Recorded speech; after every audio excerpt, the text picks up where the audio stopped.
Hello, good morning बेटा। चलिए start करते हैं 11th क्लास केमिस्ट्री चैप्टर आपका थर्ड। ओके, तो लास्ट वीडियो के अंदर मैंने आपको आयोनाइजेशन एंथैल्पी के बारे में समझाया था, क्या होती है, उसके कुछ न्यूमेरिकल्स किए थे हमने। And last one is factors affecting ionisation enthalpy. तो वो टॉपिक कंप्लीट हो चुका है हमारा आयोनाइजेशन एंथैल्पी का। अब उसके ऊपर क्वेश्चन कैसे पूछे जाते हैं वो हम उनको डिस्कस करेंगे। ओके, तो चलिए एक्सरसाइज है, कुछ सॉल्व करेंगे और कुछ अनसॉल्व करेंगे। तो फर्स्ट क्वेश्चन मैंने आपको एज एन होमवर्क दिया था कि आप कर लेना। अगर आपका हो गया तो बहुत अच्छी बात है, जिन बच्चों से नहीं हो पाया वो एक बार इसको देख लीजिए। तो आपको कुछ एलिमेंट्स की इलेक्ट्रॉनिक कॉन्फ़िगरेशन दे रखी है। हो सकता है वो एटॉमिक नंबर दे दे, हो सकता है वो सिंबल दे दे, हो सकता है वो सीधा नाम लिख के दे दे, कुछ भी तरीका अपना सकता है। तो हम कॉन्फ़िगरेशन लिखते हैं। तो पहली दे रखी है 1s2 2s2 2p6 3s2, मतलब मैग्नीशियम के बारे में बात हो रही है। आप चाहो तो अपना लिख लो कि ये एटॉमिक नंबर क्या है, सिंबल क्या है, आसान रहेगा आपको रिलेट करने में।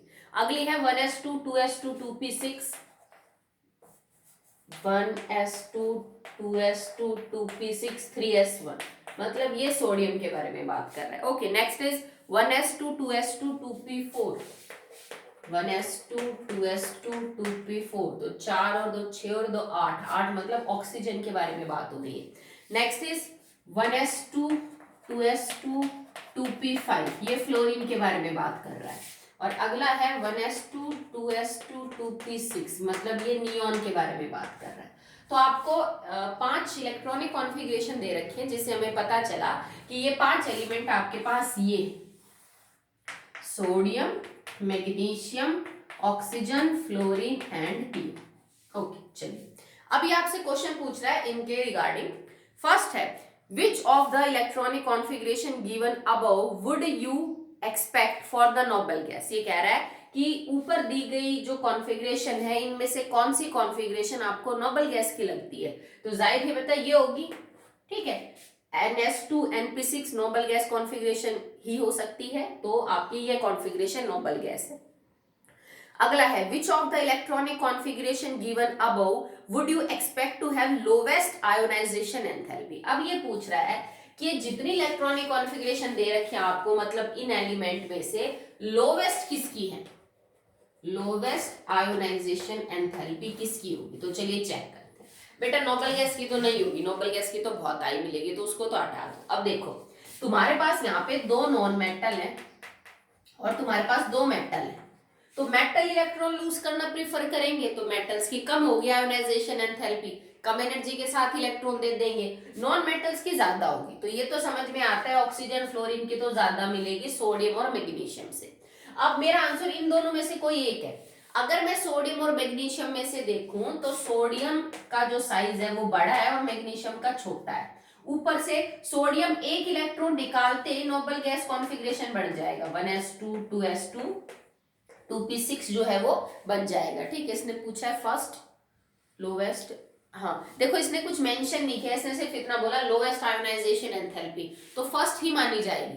क्योंकि अगर ये कोई और आयोनाइजेशन एनर्जी की बात करता सेकंड थर्ड की, तो ये मेंशन करता। तो जब कभी कुछ भी मेंशन ना कर रखा हो तो वो पहली आयोनाइजेशन एनर्जी है। तो सोडियम जल्दी चाहेगा अपना एक इलेक्ट्रॉन देना ताकि वो नोबल गैस कॉन्फ़िगरेशन जैसा हो जाए, पर मैग्नीशियम तो बेटा एक इलेक्ट्रॉन देके नोबल गैस कॉन्फ़िगरेशन जैसा नहीं होगा। ठीक है, तो सोडियम और मैग्नीशियम आप चेक कर लीजिए। सोडियम का एक इलेक्ट्रॉन निकालना आसान है ताकि वो नियॉन जैसा बन जाए, मैग्नीशियम के एक इलेक्ट्रॉन निकालने के बाद वो नोबल गैस जैसा नहीं बनेगा। तो इन पांचों एलिमेंट्स में वो सोडियम है जो चाहता है कि कम एनर्जी लेके ही अपना इलेक्ट्रॉन क्या कर दिया जाए, रिलीज। इस चीज को ध्यान रखना, when it is not mentioned हम कौन सी आयोनाइजेशन एनर्जी मानेंगे, फर्स्ट। ओके, चलिए अगला है list the above configuration in increasing order of ionisation enthalpy. अब जो पांचों एलिमेंट आपके पास हैं इनकी इंक्रीजिंग या डिक्रीजिंग ऑर्डर में आयोनाइजेशन एंथैल्पी लिखिए। तो देखो सबसे पहले इन सब के अंदर आपको एक चीज कॉमन नजर आ रही होगी, वो ये है कि कॉन्फ़िगरेशन में जो वैलेंस शेल है वो कौन सा है, कुछ का सेम है कुछ का अलग। जैसे देखो नियॉन का वैलेंस शेल, ऑक्सीजन का वैलेंस शेल और फ्लोरीन का सेम है, that is 2p।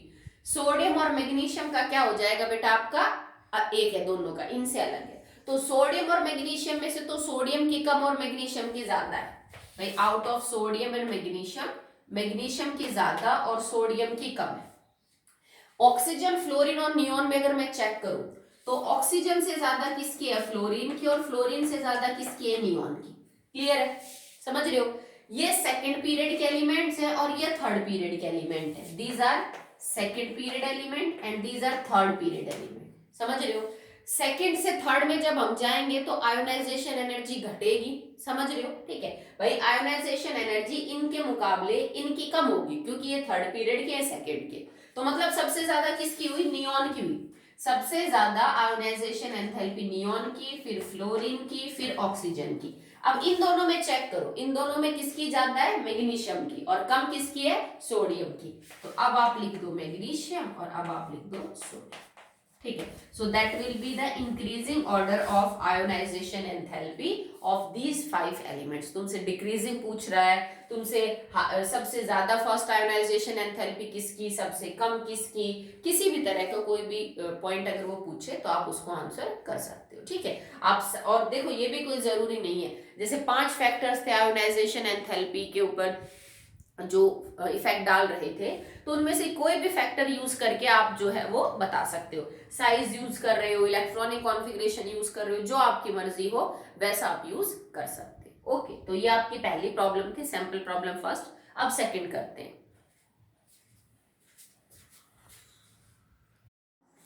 The second question is, आपको कुछ डाटा दे रखा है कुछ एलिमेंट्स का, पर इसने मेंशन नहीं किया कि एलिमेंट कौन कौन से है। ठीक है, आपको 4 एलिमेंट्स के लिए पहली आयोनाइजेशन एनर्जी और दूसरी आयोनाइजेशन एनर्जी की वैल्यूज गिवन है। ओके, और इन वैल्यूज को देखते हुए आपको चीजें आंसर करनी है। तो देखो, पहला पॉइंट आपसे क्या पूछा है, which of the above elements is likely to be a reactive metal. आपको इन डाटा को देख के क्या लगता है कि वो कौन सा एलिमेंट है जो एक रिएक्टिव मेटल है।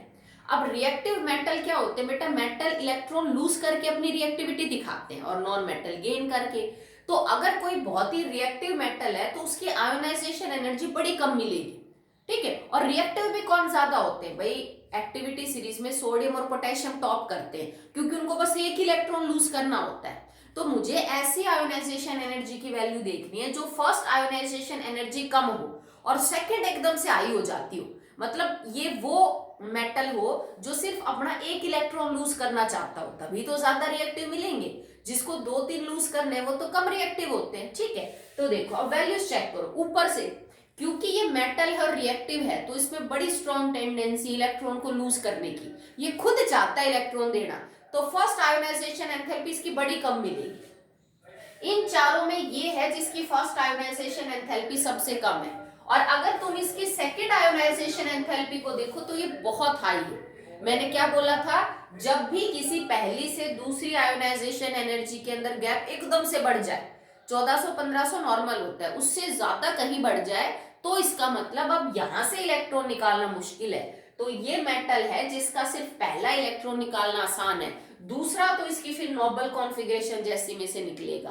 तो इट कैन बी सोडियम और इट कैन बी पोटेशियम। ठीक है, जैसे इस तरह का एलिमेंट हो सकता है रुबिडियम, सीजियम, जिनका फर्स्ट इलेक्ट्रॉन आसानी से निकाला जा सकता है। तो सेकंड एलिमेंट है जो एक रिएक्टिव मेटल हो सकता है क्योंकि इसकी पहली आयोनाइजेशन एनर्जी बड़ी कम है पर दूसरी बहुत ही ज्यादा है। ओके, चलिए अब बी पॉइंट देखिए, that can be a reactive non metal. तो रिएक्टिव नॉन मेटल कौन है बेटा, देखो अब नॉन मेटल वो होंगे जिनकी आयोनाइजेशन एंथैल्पी ज्यादा होगी। ठीक है, कम तो नहीं होगी क्योंकि वो इलेक्ट्रॉन लूज करना प्रीफर नहीं करते। अब आपके पास वैल्यूज है एक, ये तो आपका चलो जा चुका क्योंकि ये तो मेटल है तो इसको हटा ही देते हैं। एक वैल्यू ये है, एक वैल्यू ये है और एक वैल्यू ये है। ठीक है, और पूछ रहा है एक रिएक्टिव नॉन मेटल है। अब नॉन मेटल की केस में देखो बेटा इतना भी हो सकता है, ये डाटा भी हो सकता है, ये डाटा भी हो सकता है, हम श्योर नहीं, पर आप चेक करो कि इनका जो डिफरेंस है ना वो आपको कैसा नजर आ रहा है। ये 900 है, अगर सोडियम या पोटेशियम, सोडियम की लगभग 500-550 होती है तो 900 तो मेटल्स की मिलेगी आपको, नॉन मेटल्स की तो 900 से हाई मिलेगी क्योंकि 900 का जो अमाउंट है वो कोई ज्यादा नहीं है, नॉर्मल है, नॉर्मल से भी कम ही। ठीक है, यूजुअली आयोनाइजेशन एंथैल्पी आपको 1000, 1200, 2000, 1500 यूं मिल जाएंगी। तो उनके कंपैरिजन में ये दो तो कम है, मतलब ये दोनों तो मेटल ही, इतनी लो हाई सॉरी इतनी लो नहीं हो सकती नॉन मेटल की। पर इन दोनों में से अगर मैं चेक करूं तो ये तो कुछ ज्यादा ही हाई है। ठीक है, पहली ही आयोनाइजेशन एंथैल्पी 2300 के आसपास है, ये तो काफी ज्यादा हाई है, दूसरी भी बहुत ज्यादा हाई है, और डिफरेंस भी इनमें 2500 के आसपास का डिफरेंस है। तो नॉन मेटल्स की इतनी हाई भी नहीं होती और इतना गैप भी नहीं होता। तो ये वाला जो है ना, ये फोर्थ एलिमेंट हो सकता है आपके पास, ठीक है, जो कि कोई नॉन मेटल है, क्योंकि इसकी पहली आयोनाइजेशन एंथैल्पी ज्यादा है, बहुत ज्यादा भी नहीं है, ज्यादा है, और दूसरी भी सही है, मतलब वही गैप मेंटेन कर रखा है, कुछ कुछ लगभग 1400-1500 के आसपास मिलेगा। तो इट कुड बी ओके, ये हो सकता है फोर्थ, ठीक है। चलिए नेक्स्ट बात करते हैं अबाउट सी। आपको क्या लगता है कि इनमें से नोबल गैस कौन सी है? तो नोबल गैस कॉन्फ़िगरेशन के अंदर बेटा for a noble gas first and second ionization enthalpy should be very high। भाई नोबल गैसेस जो हैं अपने पीरियड में सबसे ज्यादा आयोनाइजेशन एंथैल्पी रखती हैं, तो उनकी तो बहुत हाई मिलेगी। तो इनके अंदर ये है जिसकी काफी ज्यादा हाई है, पहली भी और दूसरी भी। तो first element can be a noble gas. Okay, next है आपके पास a metal that can form a stable binary halide of the formula AX2। आपको क्या लगता है कि वो कौन सा एलिमेंट है जो एक stable binary halide, binary halide मतलब एलोजन के साथ कोई कंपाउंड बना रहा है इस फॉर्मूले का, ठीक है। अब इसका मतलब X तो हम एलोजन के लिए सिंबल यूज करते हैं बेटा, X का मतलब है क्लोरीन, फ्लोरीन, ब्रोमीन या आयोडीन। अगर मैंने क्लोरीन, फ्लोरीन, ब्रोमीन या आयोडीन दो यूज किए हैं, तो इसका मतलब मेरे A के ऊपर चार्ज +2 है। अब आपको एक ऐसा मेटल देखना है जो अपने 2 इलेक्ट्रॉन लूज करता है, जैसे मैग्नीशियम, बेरिलियम, कैल्शियम, इस टाइप का, स्ट्रोंशियम, ठीक है। तो अब देखो ये वाला जो एलिमेंट है ना थर्ड, इसकी पहली आयोनाइजेशन एंथैल्पी ठीक ठाक है, और इसकी दूसरी भी जो है वो ठीक ठाक है, मतलब गैप बहुत ज्यादा नहीं है। ये मैंने आपको बताया था ना 1465 किलो जूल का डिफरेंस, ठीक है। तो आप इनके बीच में डिफरेंस निकाल के देख लो, आपका डिफरेंस कम ही आएगा उससे, ठीक है। तो मतलब पहला इलेक्ट्रॉन भी निकाला जा सकता है, दूसरा भी आराम से निकाला जा सकता है, ठीक है। तो ये वो एलिमेंट है जो 2 पॉजिटिव ऑक्सीडेशन स्टेट शो करेगा, इसके दोनों इलेक्ट्रॉन आप आसानी से निकाल सकते हो। तो this can be element third, ये आपका एलिमेंट होगा। ओके, चलिए अब आपकी जो सॉल्व प्रॉब्लम्स हैं 2 वो खत्म होती है। अब चलते हैं on the unsolved problems. Configuration, size, जो आयोनाइजेशन एंथैल्पीज की वैल्यू है उनमें सडन इंक्रीज होना, इन सब बातों का ध्यान में रखते हुए आप क्वेश्चन को आंसर करेंगे। बहुत ज्यादा एकदम से बढ़ जाती है तो इसका मतलब यह है कि इस इलेक्ट्रॉन को अब निकालना मुश्किल है। ओके, चलिए तो इसमें फर्स्ट है वही कॉन्फ़िगरेशन लिख रखी है बेटा, 1s2 2s2 2p6 3s2। तो 1s2 2s2 2p6 3s2 मतलब मैग्नीशियम है, मैं सीधा लिख देती हूँ, ठीक है। 1s2 2s2 2p6 3s1 मतलब सोडियम है।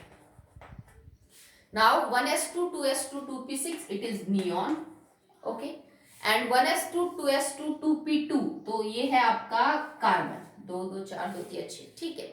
And 1s2 2s2 2p3 that is nitrogen. ये आपके पास 5 एलिमेंट्स है, ठीक है। पूछता क्या है, arrange the following in the increasing order of ionisation enthalpy. अब इसने कुछ मेंशन नहीं किया कि पहली दूसरी कौन सी, तो हम फर्स्ट मान के चलेंगे। आपको increasing order of first ionization enthalpy में इनको अरेंज करना है। तो देखो इसमें आप क्या ध्यान दोगे, नियॉन, कार्बन और नाइट्रोजन ये तीनों सेकेंड पीरियड के हैं, जबकि ये दोनों एलिमेंट्स आपके थर्ड पीरियड के हैं। तो इनके मुकाबले इनकी तो कमी मिलेगी, ठीक है। अब इन तीनों में चेक करिए, कार्बन, नाइट्रोजन और नियॉन में से नियॉन आपकी नोबल गैस है, तो नोबल गैस की तो सबसे ज्यादा मिलेगी, हमने लिख दिया नोबल गैस नियॉन। कार्बन और नाइट्रोजन में से किसका साइज छोटा है, नाइट्रोजन का, तो नाइट्रोजन की ज्यादा मिलेगी, हमने लिखा नाइट्रोजन। बचा कौन, कार्बन। सोडियम और मैग्नीशियम के अंदर से सोडियम का साइज बड़ा है तो सोडियम की कम और मैग्नीशियम की ज्यादा, तो हमने लिखा मैग्नीशियम और ये सोडियम। तो this will be the trend increasing order in ionisation enthalpy of the given elements. ये एलिमेंट्स की जो आयोनाइजेशन एंथैल्पी उसका बढ़ते हुए ऑर्डर के अंदर ट्रेंड है, घटता हुआ हो, हाईएस्ट किसकी है, लोएस्ट किसकी, आपसे कुछ भी पूछा जा सकता है, ठीक है। अगला देखिए, सेकंड है इसमें, the electronic configuration of some neutral atoms are given below. तो हम पहले कॉन्फ़िगरेशन से एटम के बारे में पता कर लेते हैं। 1s2 2s2 तो it is beryllium. Okay, next 1s2 2s2 2p1 boron, 1s2 2s2 2p4 तो 4 2 6 और 8 oxygen, and 1s2 2s2 2p3 nitrogen. ये एक ही पीरियड के एलिमेंट है, आपको दे रखे beryllium, boron, oxygen and nitrogen.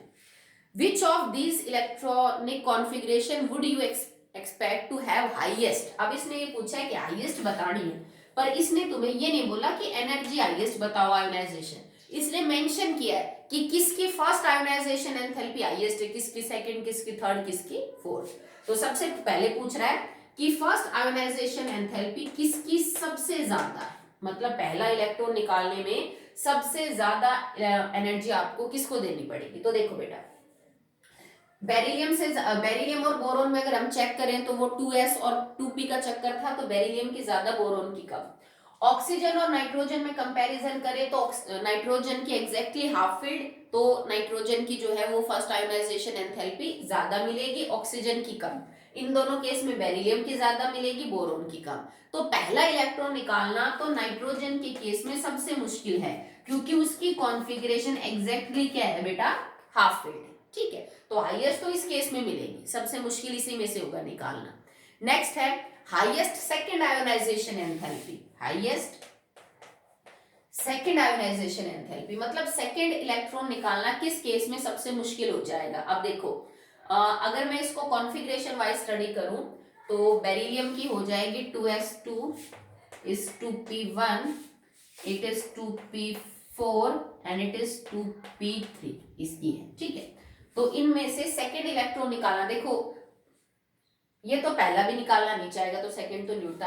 हाँ, फर्स्ट इलेक्ट्रॉन इसमें कम मिलेगी ऑक्सीजन की, तो फर्स्ट निकालने के बाद जो सेकंड इलेक्ट्रॉन है, अगर वो बोरोन के केस में देखें तो it will go from the 2p orbital. Okay,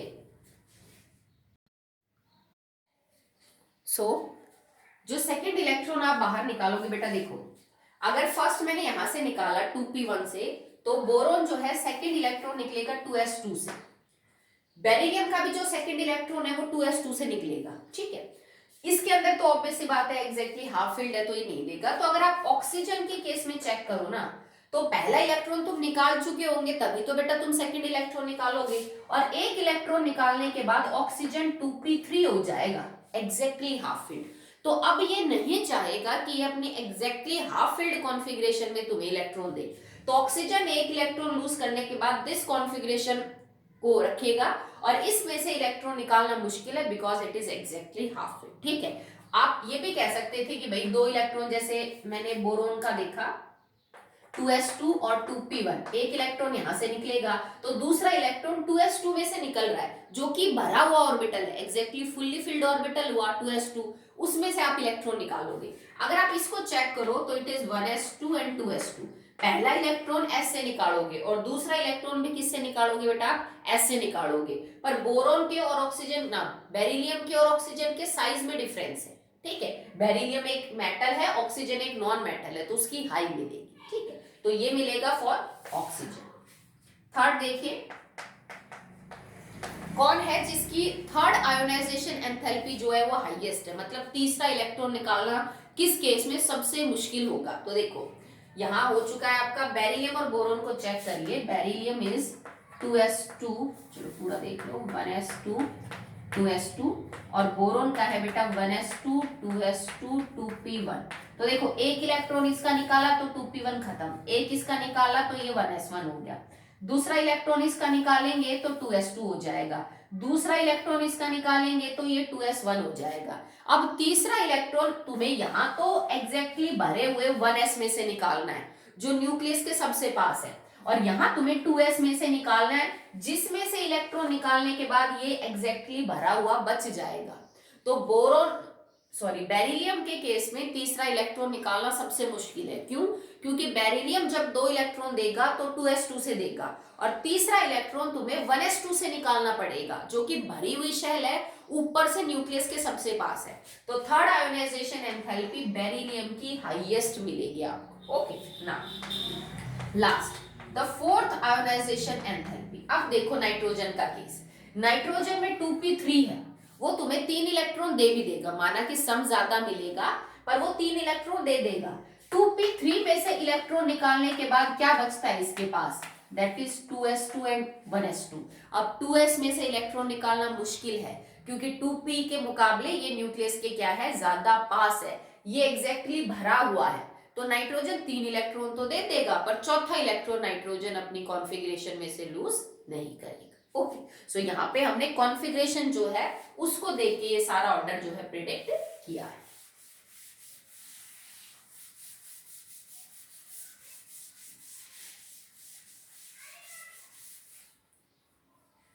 तो कभी साइज बेटा, कभी न्यूक्लियर चार्ज, कभी पीरियड, कुछ ना कुछ आपको नंबर ऑफ शेल, कुछ ना कुछ आपको जरूर हिंट वो देगा जिससे आप सॉल्व कर सको। अगला थर्ड क्वेश्चन है बेटा,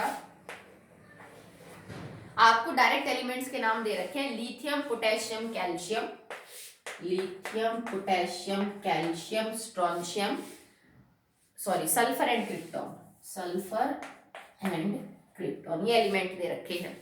Which one has the lowest first ionization enthalpy?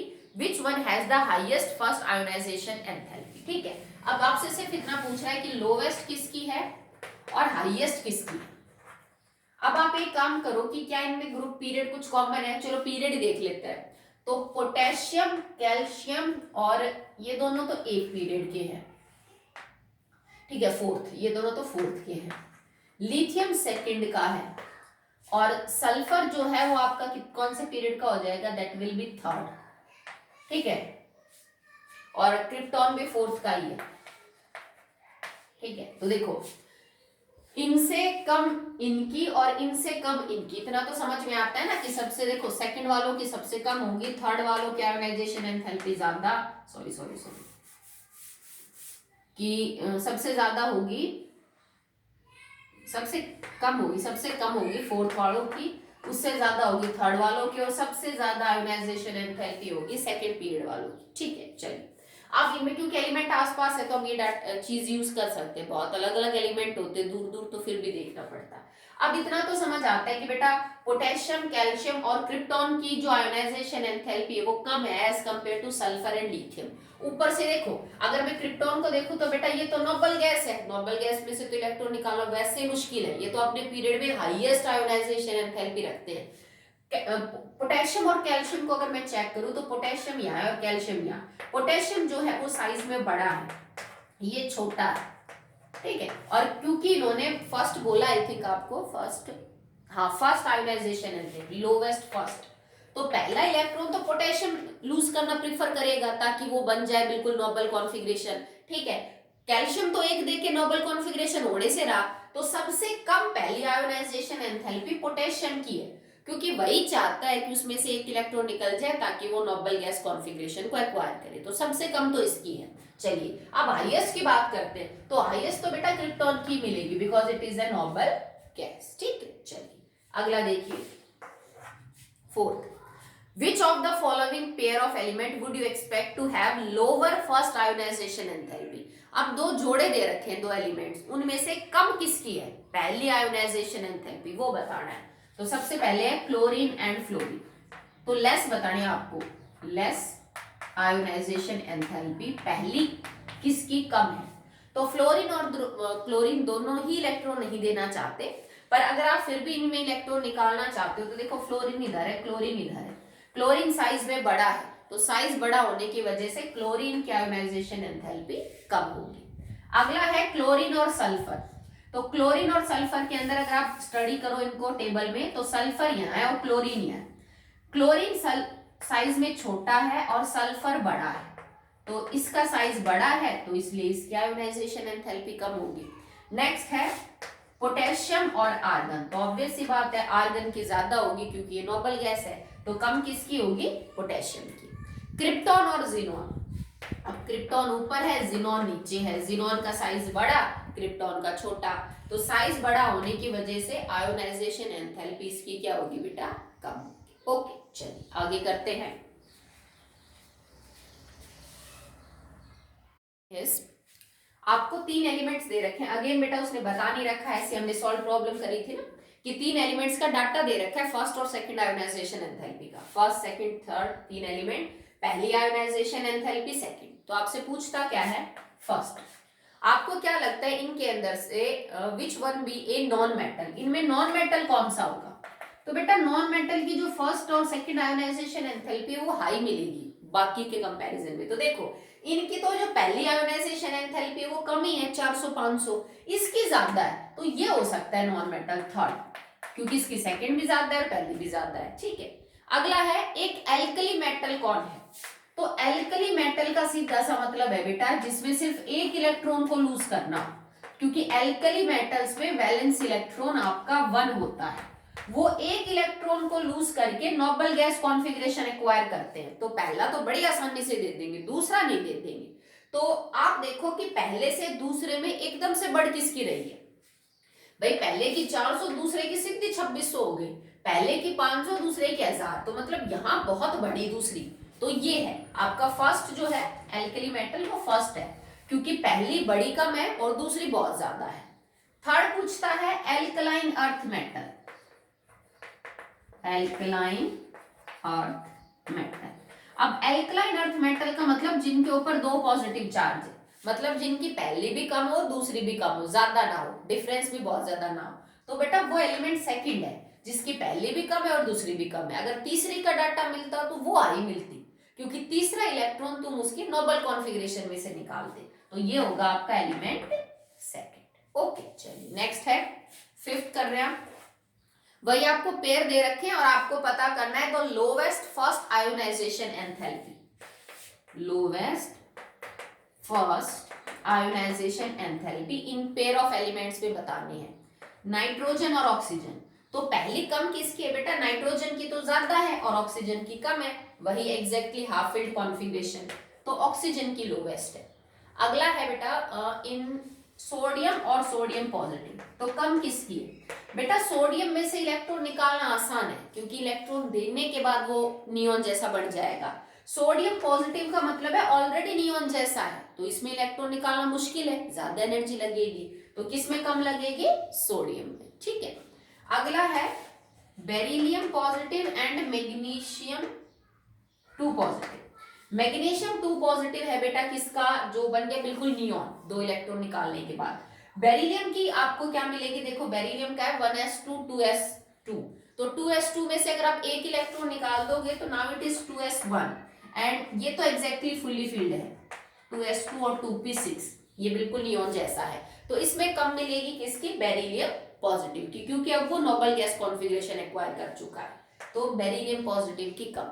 अगला है आई और आई नेगेटिव। अब देखो एक एनायन हमेशा साइज में बड़ी होती है अपनी पेरेंट एटम से, तो ये साइज में बड़ी है आई नेगेटिव, अगर आई नेगेटिव साइज के अंदर बड़ी है तो आप आई से इसका कंपैरिजन करेंगे, और इसको यूं भी देख लीजिए आप कि कम पूछा है ना इसमें कि कम किसकी होगी, तो देखो आई नेगेटिव का मतलब है कि एक इलेक्ट्रॉन एक्स्ट्रा ऐड कर रखा है, तो इसमें जो कम मिलेगी, एक ये जो है ना इसमें 2 अपोजिट फैक्टर्स काम कर रहे हैं। तो मैंने आपको लास्ट वीडियो में भी बोला था, जब भी कभी ऐसा हो रहा हो कि आपको लगे कि एक फैक्टर तो इसको फेवर कर रहा है दूसरा इसको, तो बात मैग्नीट्यूड पे आके अटक जाती है कि किसका जो है वो डोमिनेटिंग कैरेक्टर है। तो देखो अगर मैं आई और आई नेगेटिव में देखूं तो आई नेगेटिव का साइज बड़ा है, एनाइन का साइज बड़ा होगा अपने पेरेंट एटम से, बड़ा होने के नाते इसकी आयोनाइजेशन एंथैल्पी कम और इसकी ज्यादा होनी चाहिए, समझ रहे हो? एक और फैक्टर देखो आप, इलेक्ट्रॉनिक कॉन्फ़िगरेशन, आई से अगर तुम आई नेगेटिव का कंपैरिजन करो तो आई नेगेटिव की जो कॉन्फ़िगरेशन है वो नोबल गैस कॉन्फ़िगरेशन है। भाई ये नोबल गैस कॉन्फ़िगरेशन है, ये नहीं है, तो नोबल गैस कॉन्फ़िगरेशन की आयोनाइजेशन एनर्जी क्या होनी चाहिए? ज्यादा, और इसकी क्या होनी चाहिए? कम। मतलब कॉन्फ़िगरेशन जो है इलेक्ट्रॉनिक कॉन्फ़िगरेशन ये कहती है कि आई नेगेटिव की ज्यादा और आई की कम होनी चाहिए आयोनाइजेशन एंथैल्पी, जबकि साइज ये कहता है कि आई की ज्यादा होनी चाहिए और आई नेगेटिव की कम, बट इसमें डोमिनेटिंग फैक्टर होगा इलेक्ट्रॉनिक कॉन्फ़िगरेशन का। नोबल गैस कॉन्फ़िगरेशन अचीव करने के कारण आई नेगेटिव की ज्यादा है आयोनाइजेशन एंथैल्पी और कम किसकी है?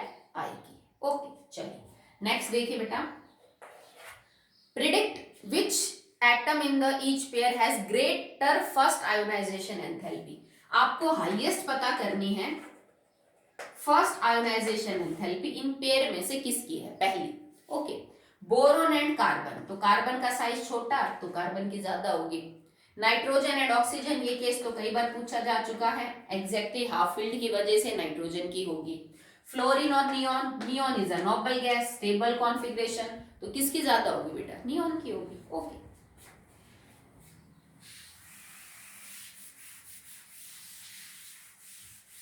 नेक्स्ट है, लास्ट क्वेश्चन है आपके पास 8। अब आपको तीन तीन एलिमेंट दे रखे हैं और इन तीन एलिमेंट्स में largest ionisation enthalpy, so it is not given it is first second और थर्ड, तो फर्स्ट ही होगी, हम मान के चलेंगे इसको।